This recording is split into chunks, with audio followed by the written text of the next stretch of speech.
Aujourd'hui, on va voir comment seulement 3 exercices peuvent suffire pour se bâtir un physique musclé et athlétique. Parce qu'avec toute la masse d'informations qu'on voit aujourd'hui sur les réseaux sociaux, c'est difficile de se perdre. Donc je vais vous montrer en quoi ces 3 exercices peuvent humblement suffire afin d'atteindre vos objectifs. Et ce, peu importe que vous soyez en prise de masse ou en perte de poids, que vous vouliez gagner en force ou même en performance.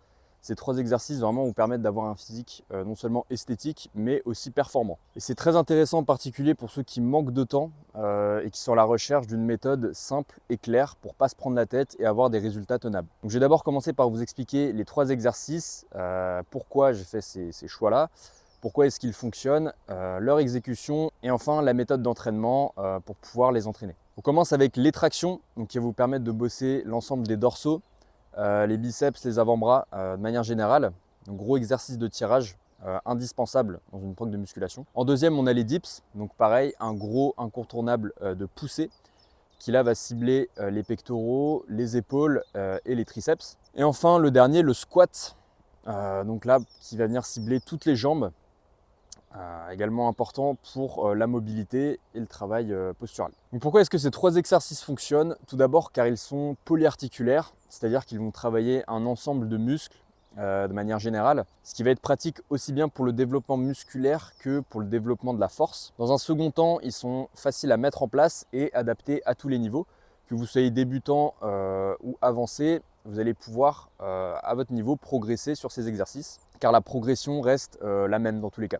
Et enfin, ils vont être fonctionnels, donc ça relie un petit peu les 2 autres points, dans le sens où comme ils vont bosser beaucoup de muscles, et ça va être des mouvements de base, ça va venir vraiment travailler la force fonctionnelle de votre corps. Donc typiquement, le squat, ça va être le fait de s'accroupir, qui est vraiment le mouvement de base, de s'asseoir, de se lever. Le dips, mouvement de poussée, et les tractions, mouvement de tirage. Mais également d'un point de vue mobilité, car que ce soit sur le squat, qui va beaucoup utiliser la mobilité de hanche, mais également sur les tractions et les dips, ils vont bosser quand même des patterns de mobilité assez essentiels pour le corps, que ce soit la mobilité scapulaire, l'ouverture thoracique, donc au niveau des épaules, et donc la mobilité de hanche. Et d'une manière générale, tu vas pouvoir bosser toutes les qualités physiques, que ce soit de l'explosivité, de la force, de la puissance, et de manière générale, ça va s'adapter à tous les objectifs, comme je le disais en début de vidéo.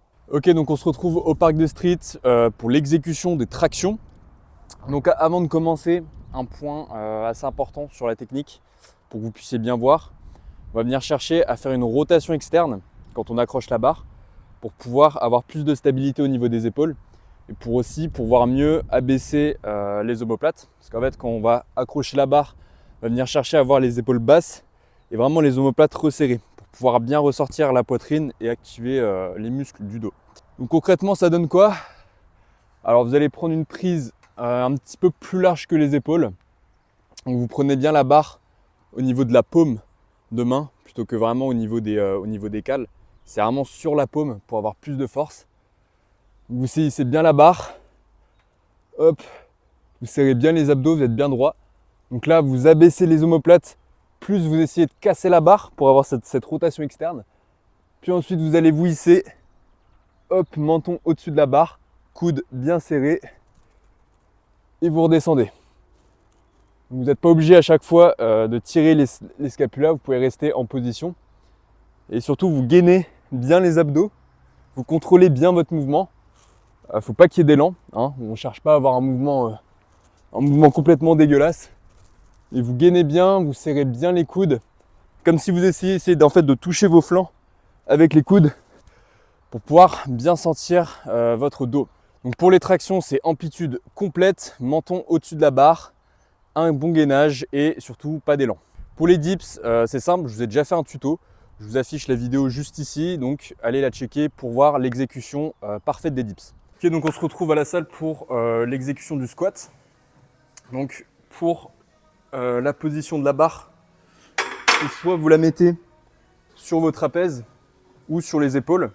L'arrière des épaules, je vous conseille de le mettre sur le trapèze au départ pour bien apprendre à avoir le dos droit sur l'exécution. Donc là, vous serrez bien les épaules. En fait, le but, c'est que vos trapèzes servent vraiment de coussin. Donc hop, vous déraquez, vous faites 2 pas de plus en arrière. Donc là, gardez bien les coudes sous la barre. Hyper important que vous ne passez pas les coudes vers l'arrière. Plus ils seront sur la barre, plus vous allez stabiliser vraiment la barre. Pour l'écartement des pieds, c'est un petit peu comme sur les tractions et les dips, c'est-à-dire vous prenez une prise plus large que le bassin, pointe de pied légèrement ouverte, et ça va être la même chose pour les genoux quand vous allez descendre. Les genoux, il faut qu'ils soient en alignement en fait avec la pointe des pieds. Donc après, de la même manière que on passe le menton au-dessus de la barre sur une traction, là on cherche minimum à avoir les cuisses à la parallèle pour pouvoir valider la répétition. Petit point technique super important, on vous dit souvent d'écarter les genoux, de visser les pieds au sol. En fait, c'est pour, comme sur la même manière, de la même manière en fait qu'on fait ça sur les tractions, on va venir créer en fait de la rotation pour venir stabiliser les genoux et les hanches. Donc en fait, on essaie vraiment de visser les pieds au sol et c'est pourquoi on dit en fait d'écarter les genoux. Comme ça, en fait, vous allez créer plus de stabilité et donc comme pour les tractions, plus de stabilité, c'est plus de force. Et enfin, dernier point, si vous manquez de mobilité, que ce soit au niveau des épaules ou au niveau du bassin, vous pouvez faire quelques exercices de mobilité en début en échauffement.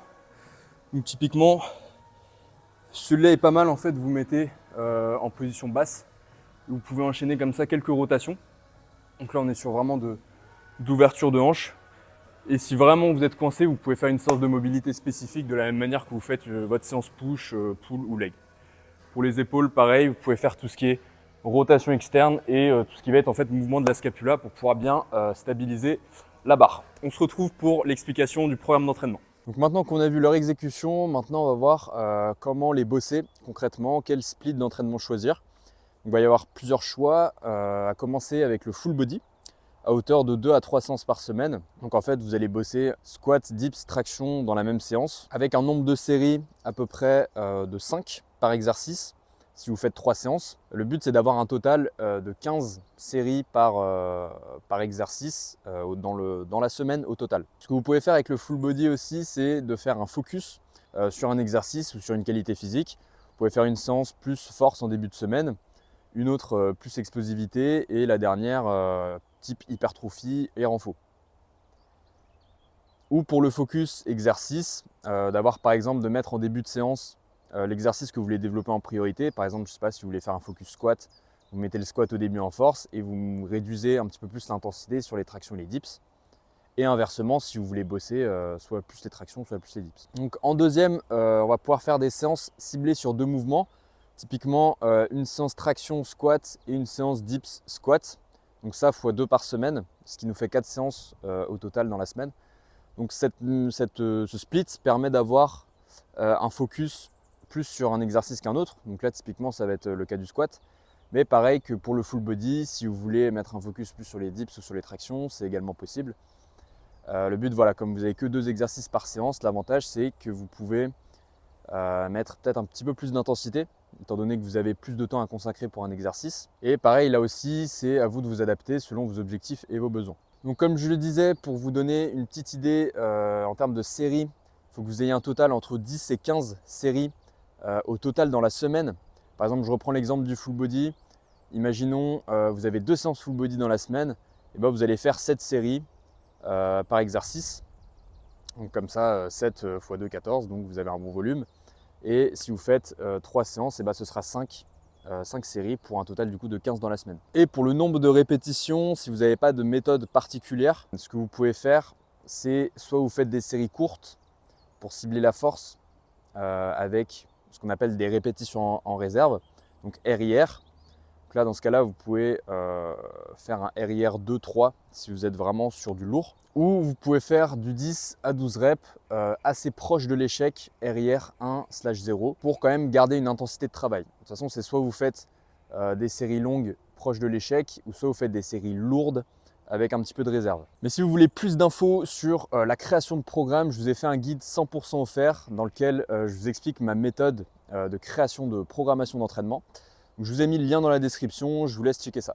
Donc ce qui est bien avec ces 3 exos, c'est que vous allez vraiment pouvoir bosser tout votre corps et également toutes les qualités physiques, et également que ce soit avec ou sans matos. Je vous ai montré l'exemple du squat tout à l'heure en salle de sport, mais c'est également possible de les faire avec kettlebell par exemple, avec petit matériel ou même au poids du corps si vraiment vous êtes débutant. Et surtout, cette méthode permet de se concentrer vraiment sur l'essentiel, c'est-à-dire la progressivité dans vos séances est-ce que, voilà, est-ce que vous soulevez plus lourd, est-ce que vous soulevez plus, est-ce que vous soulevez mieux, ce qui est finalement les principes fondamentaux de l'entraînement, plus que le choix des exercices en lui-même. Et pour ceux qui veulent aller plus loin, je vous offre un appel de coaching de 30 minutes dans lequel je réponds à toutes vos questions. Même chose, je vous ai mis le lien en commentaire. Donc qu'est-ce que tu penses de ces 3 exos? Tu les utilises peut-être déjà? Si oui, pourquoi? Et sinon, pourquoi également? Ton avis m'intéresse. J'espère que cette vidéo vous aura plu. Prenez soin de vous. Ciao!